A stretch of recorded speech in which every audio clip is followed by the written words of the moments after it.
कर्क लगन में पैदा हुए लोगों का भविष्य क्या कहता है? शुक्र से प्रभावित इन लोगों का स्वभाव कैसा होता है? किन ग्रहों की वजह से इन लोगों को मिलती है अपार दौलत? किन ग्रहों की वजह से इनकी जिंदगी में रहती है टेंशन? देखिए सिर्फ धर्म ज्ञान पर। नमस्कार, धर्म ज्ञान के दर्शकों का स्वागत है। मैं कविता राणा, मेरे साथ जाने माने ज्योतिषाचार्य, अंक शास्त्री और कुंडली विशेषज्ञ राकेश चतुर्वेदी जी। सर स्वागत जी। नमस्कार कविता जी, नमस्कार दर्शकों।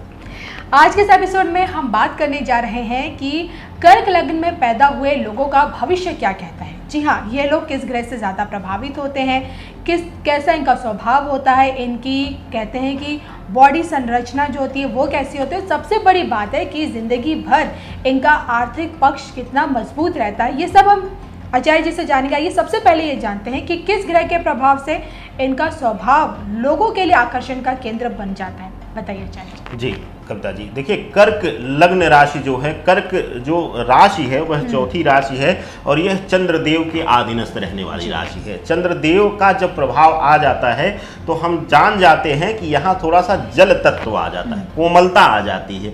कहीं ना कहीं ऐसे इस लग्न के लोग, जो कर्क लग्न के लोग हैं कविता जी, वह अपने स्वभाव से सौम्य होंगे और साथ ही साथ इसके साथ ही चंद्रमा उनके मन में और उनके स्वभाव में, उनके बिहेवियर में चंचलता देता है। स्थिर मन इनका नहीं रहता है।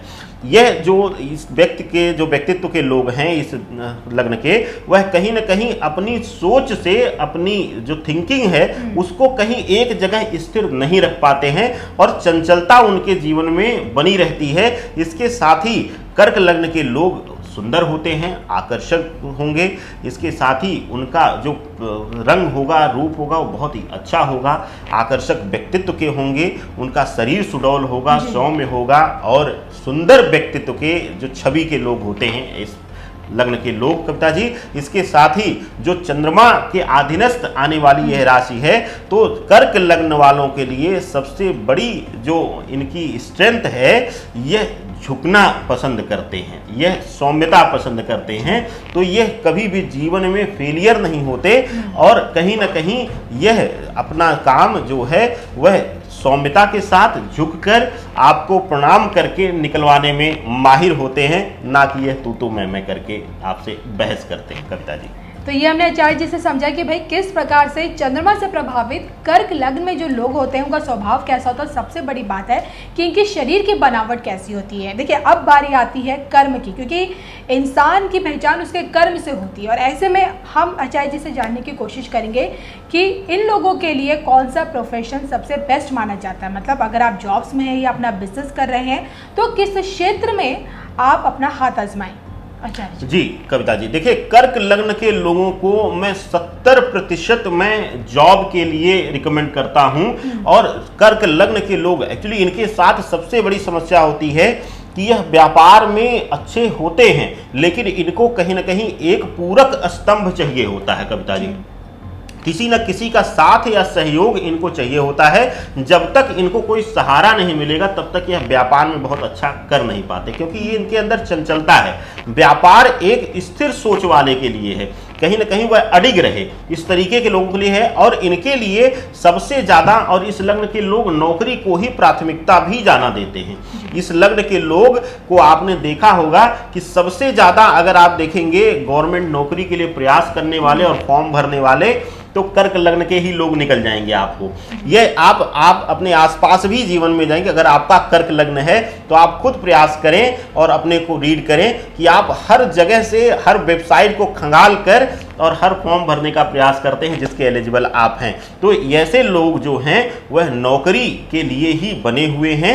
और कुछ इसमें भाव आता है क्योंकि चंद्रमा के साथ इसका प्रभाव आ जाता है, तो ऐसे लोग किसी उच्च अधिकारी या किसी उच्च नेता के सलाहकार इत्यादि बनकर भी कार्य करते हैं, क्योंकि वहाँ भी सौम्यता का ही ग्रह लिया जाता है।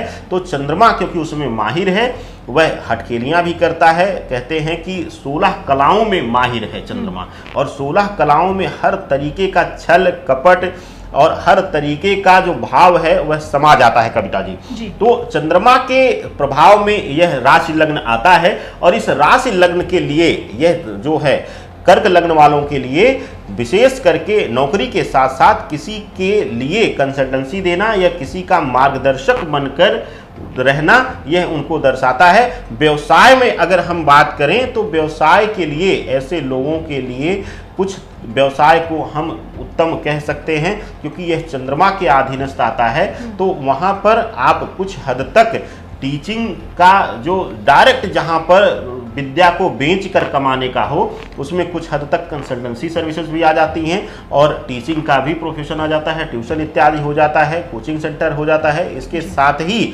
अगर आप देखें तो मार्केटिंग के क्षेत्र में भी ऐसे लोग, मार्केटिंग का व्यापार करने में ऐसे लोग माहिर होते हैं। और आजकल जो मल्टी मार्केटिंग का क्रेज है उसमें भी ऐसे लोग माहिर हैं और कुछ कर दिखाने की कुवत उसमें यह लोग, इस लग्न के लोग रखते हैं कविता जी। इसके साथ आचार्य जी देखिए ना, आपके कर्म से ही आपका आर्थिक पक्ष जुड़ा होता है और देखिए चंद्रमा से प्रभावित इन लोगों की मैं जानना चाहती हूँ इनकी लोगों की फाइनेंशियल लाइफ कैसी रहती है?